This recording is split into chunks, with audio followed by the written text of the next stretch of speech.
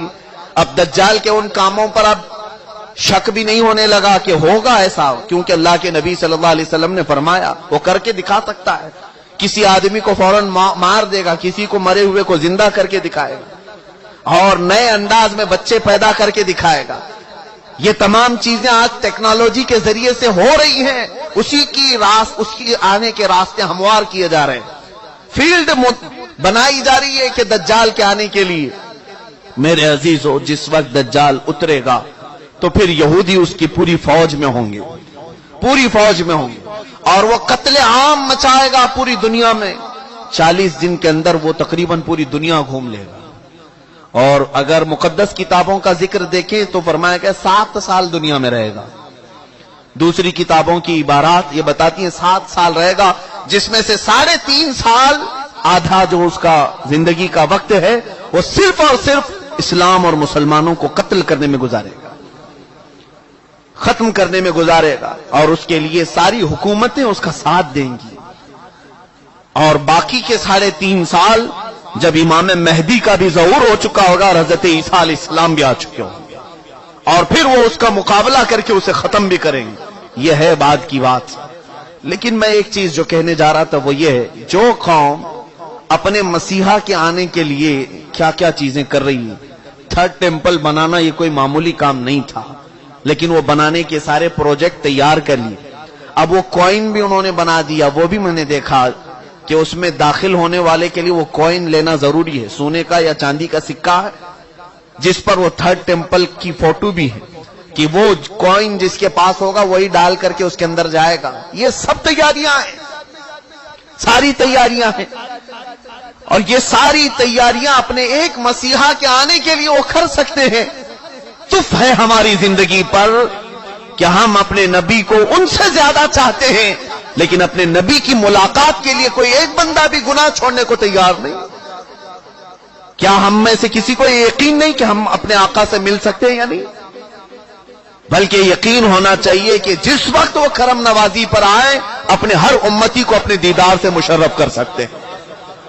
آقا کونین رسول پاک صلی اللہ تعالی علیہ وسلم اپنے دیدار سے مشرف کریں، یہ ناممکن بات نہیں، لیکن پوری امت آج رسول کریم صلی اللہ تعالی علیہ وسلم کے انتظار کے لیے کون سا عمل کرتی ہے؟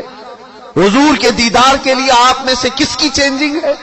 وہ یہودی پوری دنیا میں الٹ پلٹ کر رہے اپنے ایک دجال کے آنے کے لیے، اور امت مصطفیٰ صلی اللہ تعالی علیہ وسلم جس کو یہ معلوم ہے کہ اگر آج میں بیٹھ کر کے رو دوں تو مدینے کے تاجدار بے قرار ہو کر میرے گھر تشریف لائے گا، اس کے باوجود ہماری پوری رات اس موبائل کے ایپلیکیشن میں گزرتی ہے، گیم کھیلنے میں گزرتی ہے، دوسروں کی غیبت اور کٹوں پر بیٹھ کر چغلیاں کرنے میں گزرتی ہے۔